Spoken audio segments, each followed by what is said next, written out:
When you think about fatherhood, it's usually pictured as this heavy backpack you put on. Like Hmm. you load it up with the absolute essentials to carry your kids through life, provision, protection, guidance. It's heavy for anyone. Yeah, it really is. I mean, every parent knows that weight. It's just a completely universal human experience.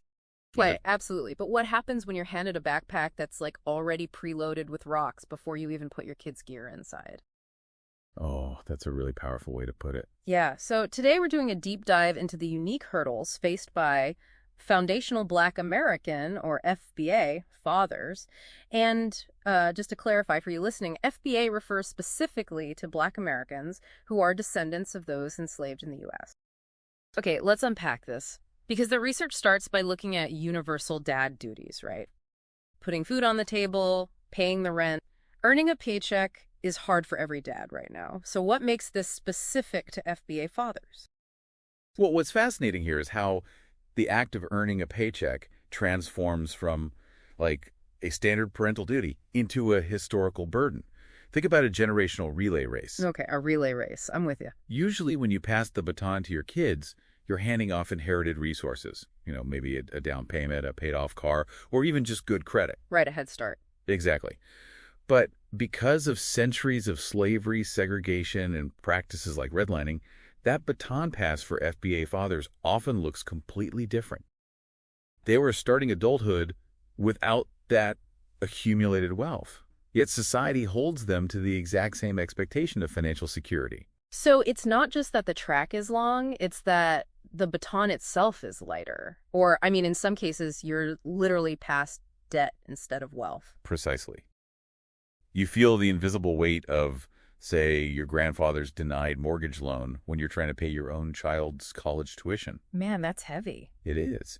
And on top of that historical deficit, the data shows they are navigating modern labor markets with documented racial disparities in hiring and wages.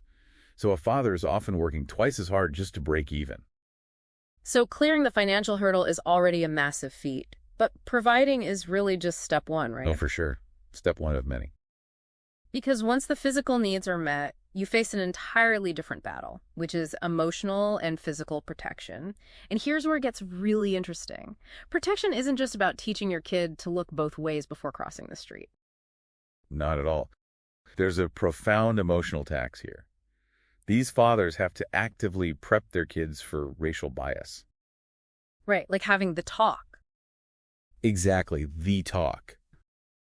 We're talking about those highly specific, difficult conversations about how to interact with law enforcement to stay safe, or even just how to navigate unfair treatment at school or work. I'm trying to imagine how you even balance that as a parent. You're teaching your kid a much harsher reality than what they see on cartoons, but you don't want to make them bitter. Yeah, it's an incredible tightrope. How do you instill resilience without denying the injustice? It requires an immense amount of emotional wisdom. You are forced to explain a fundamentally unfair reality to an innocent child. That sounds exhausting. It really is. You're trying to build their confidence, nurture their pride, and give them hope while simultaneously handing them a shield. You have to arm them with awareness without breaking their spirit. And as if that internal family-level tightrope wasn't exhausting enough, there's this massive external pressure. Like, the media historically casts as this persistent shadow of negative stereotypes about Black fathers. Right. If we connect this to the bigger picture, you see how simply being a father becomes a daily social battle. You aren't just raising your kids. You are constantly having to disprove societal assumptions through your everyday actions. Which completely ignores the lived reality on the ground. Exactly. There are millions of committed FBA dads who are out there coaching Little League, organizing carpools, and mentoring kids in their neighborhoods. And that's the invisible labor the research highlights. Yeah. The stereotype is so loud that the quiet, everyday sacrifices of these men get drowned out. Right. They get completely overlooked. Yeah, they're fighting a PR battle on top of a financial and emotional one. So, what does this all mean? Despite the historical rocks in the backpack and despite the systemic hurdles on the track, the true story of FBA fatherhood in this research isn't a tragedy. It's actually a story of incredible perseverance, community building, and love. It really is. And this raises an important question for you to consider.